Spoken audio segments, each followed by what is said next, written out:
चलिए ध्यान दीजिएगा। आज देखेंगे क्लास 9 का सब्जेक्ट मैथ है। लेसन आपका 1.5 है। एनसीईआरटी दूसरा आपका है कि आपने 2 सवाल तक ले इसको आपने देख लिया। इसके बाद देखेंगे हम लोग तीसरा सवाल देखेंगे। कौन सा सवाल? तीसरा सवाल। क्वेश्चन नंबर आप देखेंगे तीसरा, और तीसरा में देखेंगे क्या कह रहा है। कह रहा है क्या, आप सुन लीजिएगा सब लोग। आपको याद होगा कि पाई एक वृत्त की परिधि होती है, सही है। मान लीजिए कि सी और उसके व्यास का मान डी है। अनुपात से परिभाषित किया जाता है कि अर्थात पाई बराबर सी अपान डी है, तो यह इस प्रकार का अंत विरोध करता हुआ प्रतीत होता है कि पाई आपका अपरिमेय है। अतः विरोध का निराकरण आप किस प्रकार करेंगे? तो आपको लिखना है, हमको विरोधाभास लिखे।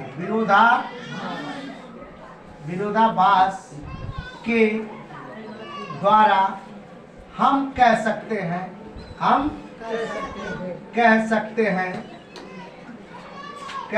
हैं कि डी और सी एक क्या है आपका? अपरिमेय है। क्या आपका है? अपरिमेय है। अपरिमेय है। अतः पाई एक क्या है आपका? अपरिमेय। क्या है? अपरिमेय है। ठीक है। ये देखिएगा आपका ये सवाल समाप्त होता है। क्यों? इसमें कुछ रीजन नहीं था, बस आपको जितना बताया गया उतना ही रीजन है। और एक बात और भी ध्यान दीजिएगा इसमें, फिर मैं कह रहा हूं कि इसका मतलब क्या है। अगर आप देखेंगे पाई लिखा है तो पाई और पाई बराबर क्या होता है? 22/7। अब आपसे क्वेश्चन क्या कर दिया, देखो इधर समझ लीजिएगा भाई, ये समझना जरूरी है। अगर नहीं समझते हैं तो आपकी कमी मानी जाएगी और बाद में यही क्वेश्चन सब पुटअप कोई करेगा तो आप इसका आंसर नहीं दे सकते हैं। आप देखिएगा मैंने क्या कहा कि पाई आपका जो लिखा गया इसका नाम है क्या?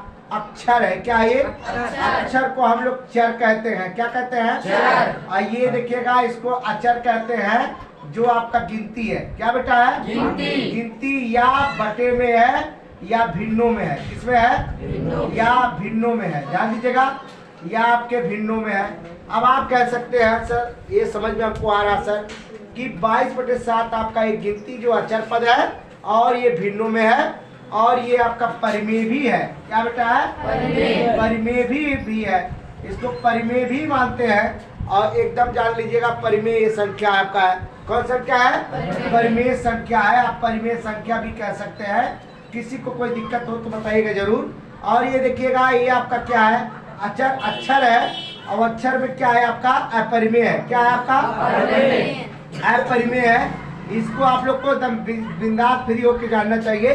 बार बार क्वेश्चन में एक चीज पुटअप करता है। आप कभी भी कोई एग्जाम देने जाएंगे तो वहाँ पाई का मान आएगा। लगभग में देखिए मैंने एक बार देखा था, सीटेट का देखा था परीक्षा, यूपीटेट का भी परीक्षा दिया तो उसमें भी देखे कि पाई का मान जरूर दिया था। क्या दिया था? और पाई का मान देखिएगा ये इतना बड़ा चीज है कि लोग पाई का मान जानते नहीं है, लेकिन पाई में कुछ चीज आपके अंक भी दिए गए, उसको भी रीजन आपको जानकारी हो तो इसका मतलब आप समझ गए होंगे। ठीक है, अगला क्वेश्चन देखेंगे। चलिए अगला सवाल देखेंगे हम लोग। ध्यान दीजिएगा भाई सब लोग। क्वेश्चन नंबर आपका चौथा। क्वेश्चन नंबर चौथा लिखा गया है, संख्या रेखा पर 9.3 को निरूपित कीजिए। अब देखिएगा निरूपित करने के लिए आपको क्या करना पड़ेगा, लगना प्रकार से देखिएगा इधर सब लोग। एक पाल इस तरीके से यहाँ से ऐसे रखेंगे, इस तरीके से चाप लगाएंगे, ऐसे लग गया। अब यहाँ से जो इतनी दूरी आपने लिया है वो 9.3 में आपका 3 है। कितना है? 3। अब ये दूरी आप ऐसे इस तरीके से ऐसे मिला लेंगे ऐसे, तो ये 9.3 हो जाएगा। कितना हो जाएगा? 9.3 हो जाएगा और ये 1 हो जाएगा। ठीक, तो आप इसको इस तरीके से आप इसको बना सकते हैं। कह रहा कि संख्या रेखा पर निरूपित कीजिए तो आपका चित्र बन के क्या हो गया, तैयार हो गया। आप ऐसे कर सकते हैं, कड़ी में 9.3, ये आपका क्या आ जाएगा, नोट कर लो।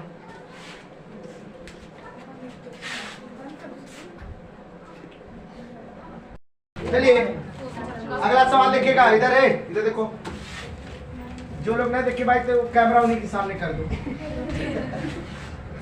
चलिएगा अगला सवाल, अगला सवाल लिखेंगे चौथा पांचवा सवाल है बेटा। निम्नलिखित के हरों का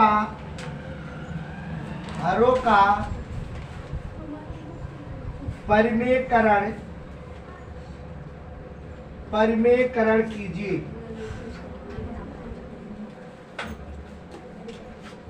परिमेयकरण कीजिए। पहला 1/7। देखिए अब एक काम करेंगे आप लोग, सब लोग ध्यान दीजिएगा, सब लोग। परिमेयकरण तो आप लोग को बताया भी गया है और इसका वीडियो मैं तो डाला भी हूँ, और एक अगर देखना भी हो तो ऐसे मैंने वीडियो बहुत डाला हूँ, आप लोग देख सकते हैं। देखेंगे तभी आपको जानकारी बढ़ेगी। एक शब्द कहा गया, अगर आप करते करते करेंगे तो आपकी आदत इतनी बन जाएगी कि आप हमेशा वैसे करते चले जाएंगे। लेकिन जिनकी आदत एक बार में कभी बनती नहीं है, कोई भी, एक आपके खान सर जी हैं, खान सर का नाम सब लोग सुने होंगे। उन्होंने कहा, और एक बात कहा नहीं, सिद्ध कर दिया है और बता भी दिया है कि सही है, जो कहते हैं वो सत्य है। खान सर जी ने कहा है कि 16 दिन किसी चीज को लगातार कर लो, क्या कर लो, लगातार कर लो, जीवन में कभी भूलेगा नहीं वो चीज। अब आप सोचिए कि उन्होंने कितना बढ़िया बात बताई कि कोई भी चीज 16 दिन लगातार कर लीजिए आप, तो आपको कभी दिक्कत हो ही नहीं सकती, आपको एकदम आदत है। जैसे देखिएगा, ऐसे अज्ञा तक आपने पढ़ा है, क्या कोई लड़का भूल सकता है? 1 से 20 तक ले पढ़ा है। जो लड़का एक बार याद कर ले, 10 दिन 16 दिन सुना दे लगातार, आप कहीं से पूछ लीजिए, उसका जवाब वो क्या कर सकता है, दे सकता है। तो ऐसा आपने बहुत जाना है और बहुत आपको मालूम है।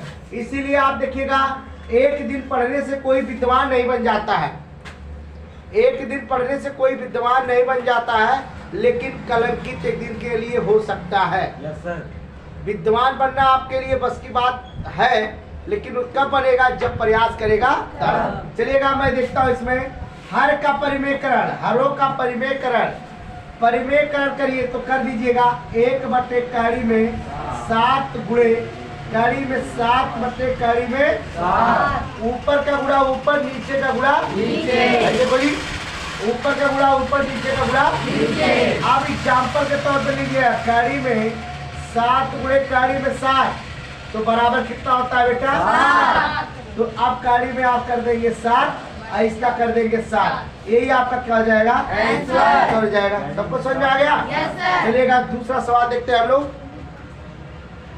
दूसरा सवाल आपका दिया गया है, यहाँ देखिएगा, मैं मिटा रहा हूँ, उसको ध्यान दीजिएगा सब लोग। मिटा दे भाई। चलिए 1/7 कड़ी में 7 माइनस कड़ी में 6। अब देखिए एक सवाल आपका ये है, दूसरा आपका सवाल दिया गया, यहाँ देख लेते हैं हम लोग। 1/5 प्लस यहाँ 5 कड़ी प्लस कड़ी 2, यही रहा। चलिए 2 सवाल आपका देख लेते हैं, उसके बाद एक सवाल और बचेगा। अब इसका हम लोग करेंगे, देखिएगा 1/7 कड़ी में 7 माइनस कड़ी में 6 गुणे कड़ी में 7 माइनस कड़ी में 6, लेकिन माइनस था यार, तो क्या हो गया, प्लस। तो अब लिखेंगे कड़ी में 7 प्लस कड़ी में 6। अब आपको सबको समझ में आ जाएगा कैसे करना है। ऊपर का गुणा ऊपर, नीचे का गुणा नीचे। एक बात और भी समझ लीजिएगा, यहाँ a माइनस बी है, देखो और यहाँ a प्लस b है, तो ऐसे जाने के बाद a square minus b square, तो ऊपर का गुणा कर दो तो कड़ी आपका 7 प्लस कड़ी में आपका 6 बटे आपका हो जाएगा कड़ी में 7 का स्क्वायर माइनस कड़ी में 6 का स्क्वायर कर दो, बराबर का चिन्ह लगा दो, ये ऊपर लिख दो, इसे कड़ी में 7 प्लस कड़ी में 6 और 7 का करेंगे तो 7 और माइनस कर देंगे तो 6, सही है। बराबर लिखेंगे कड़ी में 7 प्लस का कड़ी में 6 बटे 1, जिसका अब लिख देंगे कड़ी में 7 प्लस कड़ी में 6, यही क्या हो जाएगा आपका आंसर हो जाएगा। नोट कर लो, सब लोग का बहुत अच्छा क्वेश्चन था, सबको समझ आ गया? Yes sir.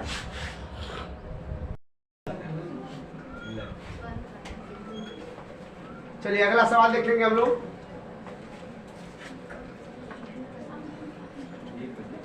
अगला सवाल आपका है 1 बटे कड़ी में 5 प्लस कड़ी में 2। देखिएगा अब इसका परिमेयकरण करेंगे, किसका परिमेयकरण? के हर का परिमेयकरण होता है। फिर देखिए कड़ी में 5 माइनस कड़ी में 2, देखो इधर, अब ये चीज जो लिखा है आपका ऐसे करना, कड़ी में 5 माइनस कड़ी में 2, ऊपर का ऊपर गुणा कर दो, कड़ी में 5 माइनस कड़ी में 2 बटे, अब देखिए यहाँ भी a प्लस b है, यहाँ भी a माइनस b है, तो आप कड़ी 5 का कर देंगे स्क्वायर, हो जाएगा। यस 2 का भी स्क्वायर हो जाएगा, सही है। Yes sir. बराबर लिख दो, यहाँ कड़ी में 5 माइनस कड़ी में 2 बटे, ये आप कर देंगे तो आ जाएगा 5 माइनस का 2, अब लिखेंगे बराबर कड़ी में 5 माइनस कड़ी में 2 बटे क्या 3, यही क्या हो जाएगा आंसर हो जाएगा। सबको समझ आ गया? Yes sir. चलिए नोट कर लीजिए। अगला सवाल देखेंगे, एक सवाल और बचा है। 1 बटे कड़ी में 7 माइनस 2। अब देखिएगा इसका हम लोग क्या करेंगे परिमेयकरण, तो कड़ी में 7 प्लस कड़ी में आपका 2 ही रहेगा, यस सर। ये आपका 7, ये आपका हो जाएगा प्लस का 2, ऊपर का ऊपर नीचे का नीचे। अब लिखेंगे कड़ी में 7 2 बटे, ये वाला कर देंगे, देखिए कड़ी में 7 कड़ी में 7 क्या हो जाएगा कड़ी में 7 का स्क्वायर, ठीक, प्लस माइनस का हो जाएगा माइनस, अब 2 का 2 स्क्वायर, ठीक है ना। चलिएगा बराबर का ये लिखेंगे कड़ी में 7, अब 2 लिख देंगे, 7 का 7 हो जाएगा और ये 4 हो जाएगा ना।